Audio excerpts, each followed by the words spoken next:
विकास का मुद्दा क्या होगा आपका? आप बाढ़ में देख लीजिए, जब बारिश हुआ था तो मुझे लगता है कोई ऐसा व्यापारी नहीं होगा जिसका सामान नुकसान नहीं होगा। यहाँ तक कि डीएम ऑफिस में भी पानी घुस गया था। यहाँ की हर वो शिक्षा से लेकर अस्पताल तक सारी चीजें, और सबसे बड़ा मुद्दा हमारे तेजस्वी भैया का है रोजगार। जो पलायन हम लोगों को रोकना है उसके लिए हम भी प्रयास कर रहे हैं, और आज की डेट में पूरा बिहार प्रयास कर रहा है। जहाँ मैं जाता हूँ सब लोग कहते हैं कि अब की बार तेजस्वी सरकार। तो मुझे लगा कि एक नया उमंग के साथ तेजस्वी भैया का ऊर्जा के साथ पूरा बिहार जुड़ा हुआ है।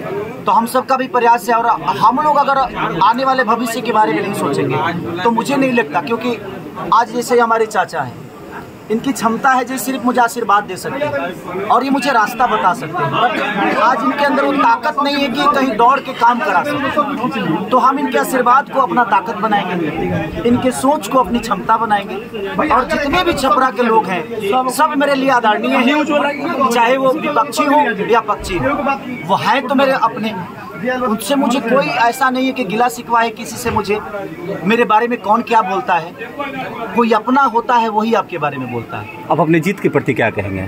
देखिए, मैं हमेशा कर्मठ रहा हूँ, और मैं लिट्टी चोखा बेच कर यहाँ तक आया हूँ अपने सफर को तय किया। तो गरीबी, मुझे लगता है कि मेरे पूरे रुआ में गरीबी है, और मैं आज भी अमीर नहीं हूँ, क्योंकि मेरा छपरा अभी तक गरीब है, अभी रोजगार बेरोजगारी से मर रहा है पूरा बिहार। तो मैं अपने आप को सिर्फ सक्षम बना लूँगा, अपने आप को मैं बड़ा बना लूँ, ये मेरा उद्देश्य कभी रहा भी नहीं। मैं प्रयास करता हूँ कि मेरे अपने भी बड़े हों, और मेरे अपने पूरा बिहार है, पूरी भोजपुरी समाज है। तो मेरा मुद्दा यही है, और मैं अपनी जीत की सारी श्रेणी पूरे छपरा वासियों को देने वाला हूँ, क्योंकि मुझे इलेक्शन का ये पता नहीं, इनके प्यार और इनके सहयोग के बिना, इनके आशीर्वाद के बिना सच पूछे तो खेसारी लाल जीरो है। छपरा की जनता से क्या अपील करेंगे? मुझे अपील क्या करना है, उनको नहीं पता है कि उनका बेटा आया यहाँ पे लड़ने के लिए, उनका भाई आया है, और मैं सच पूछिए तो जीवन में पैसे कमा ली, मैंने शोहरत कमा ली, लेकिन जब मैं बाहर गांव में जाता हूँ ना, तो जब वहाँ की व्यवस्था देखता हूँ तो मुझे दुख होता है कि यार हमारा भी तो शहर में लोग ऐसे ही इंसान की तौर पे हैं, लेकिन हमारे शहर का, हमारे छपरा का या हमारे बिहार का विकास क्यों नहीं है? तो मैं बस उसी प्रयास के साथ तेजस्वी भैया का छोटा भाई बन के मैं प्रयास करूंगा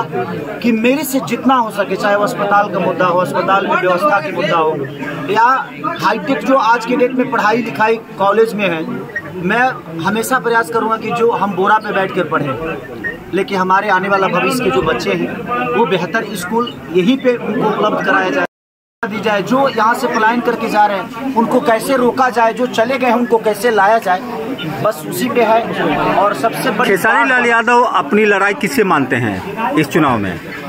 मेरी लड़ाई खुद से होती है, मेरा कोई प्रतिद्वंदी है नहीं, क्योंकि जो लड़ रहे हैं वो भी मेरे अपने हैं। अगर वो बिहार से हैं तो मुझे लगता है कि वो मेरे लिए आशीर्वाद के स्वरूप है, और मैं यहाँ किसी का आलोचना करने के लिए नहीं आया हूँ। मैं सिर्फ लोगों का प्यार लेने के, मुझे जो मेरे विपक्ष में खड़े हैं मुझे उनका भी आशीर्वाद चाहिए। अगर वो मुझे आशीर्वाद नहीं दिए होते तो मैं खेसारी बना ही नहीं होता। तो मुझे हर आदमी का आशीर्वाद चाहिए, चाहे वो किसी पार्टी से हो। पार्टी तो बाद में आती है, पहले तो हम इंसान पैदा होते हैं। तो मुझे लगता है वो हर इंसान का मुझे आशीर्वाद। लोग ओकर धन्यवाद देना चाहते नहीं हम कि माझी विधानसभा के लोग बहुत प्रयास करें, लेकिन वहाँ सिटिंग विधायक पहले से हमारी स्वतंत्र भैया है, तो हमू कहने के ना रह दी, हम केहू के काट के अपन जगह बनावे के नहीं चाहते। हम चाहते नहीं कि हम लड़ के अपन जगह बनाई। और माझी विधानसभा के जितना भी लोग बा, हमारे राकेश भैया ने पूछ किया मुझे, और हमारे बिट्टू जी हैं जो चेयरमैन है, वहाँ साले हैं हमारे, तो उनका था कि आप आइए और करिए माझी में। देखिए, तो बदहाल तो हर जगह है, क्योंकि आज 15 साल में एक भी फैक्ट्री कोई बता दे कि बिहार में लगी है, एक फैक्ट्री तक नहीं लगी। ऐसे कैसे हो सकता है? हर राज्य में 10 फैक्ट्रियाँ रोज बढ़ती हैं, और आज हमारे बिहार में मुझे लगता है कि जो चीनी मिल था वो तक चालू नहीं हुआ। तो दूसरी चीज़ है, और एक मैं सब नेताओं से यही कहना चाहता हूँ कि ये जंगल राज वाली जो बातें हैं ना, प्लीज़ आप लोग बंद कर दीजिए। क्योंकि आप लोग इतना जंगल राज बोल दिए है ना कि बाहर के लोगों को यही लगता है कि बिहार सिर्फ जंगल राज से ही जाना जाता है। अच्छा, जब तेजस्वी यादव अपनी सरकार बना लेंगे, आप सदन में जाइएगा, तो सबसे पहले सारण के लिए आपका क्या डिमांड होगा? सबसे पहले मैं प्रयास यही करूंगा कि यहाँ की जो नालियाँ हैं और यहाँ की जो शिक्षा की व्यवस्था है और अस्पताल, ये 3 चीज़ें मेरे जीवन की सबसे अनमोल है। क्योंकि अगर आप चाहे वो डेंगू होता है तो गंदे नालियों से ही होता है, अगर उसकी व्यवस्था हो जाए तो हमारे व्यापारी जो यहाँ पे काम करते हैं, बारिश में उनकी जो हालत होती है, कम से कम वो बदहाल ना हो। दूसरी कि हमारे बच्चे जो बेहतर तरीके से पढ़ नहीं पा रहे हैं, उनके कॉलेज में अच्छे बेंच से लेकर और अच्छे हाईटेक आज जो चीज़ें होती है वो नहीं है, अस्पताल में मरीजों के लिए बेहतर बेड नहीं है। तो मेरा प्रयास यही से रहेगा कि पहला काम ये करें, क्योंकि इसमें सिर्फ व्यवस्था लगेगा। इसमें हमें सिर्फ थोड़ा सा जेंटिंग पेंटिंग करना है और व्यवस्था देना है। उसके बाद हम कोशिश करेंगे जो हमारे छपरा में कम से कम 10-20 कंपनियां ज़रूर आए, ताकि हमारे छपरा विधानसभा की नहीं बल्कि सटे हुए जितने विधानसभा हैं वहाँ लोग आए और रोजी रोटी कमा के अपने फैमिली के साथ आजीवन ऐसे ही अपने बच्चों के साथ, अपने पिता के साथ, अपने माँ के साथ, अपने बहन के साथ और अपने गांव के लोगों के साथ, ऐसे बुजुर्गों के साथ जिनके आशीर्वाद के बिना हम सब अब जब इनका आशीर्वाद लेके मैं निकलता हूं अपने पापा का या ऐसे पिताओं का, तो मुझे लगता है कि मेरे जीवन की सबसे बड़ी अनमोल खुशी इनके आशीर्वाद से बड़ा कुछ नहीं। पूरे देश में पहले भिखारी, ये मेरा सौभाग्य है। जैसे महान पुरुषों के धरती पे मेरा जन्म हुआ, ऐसे ऐसे लोग मेरे जीवन में आए। भिखारी ठाकुर, ये धरती जब तक रहेगी उनको कोई भूल नहीं सकता। महेंद्र मिश्र जी, जब तक ये धरती रहेगी उनको कोई भूल नहीं सकता।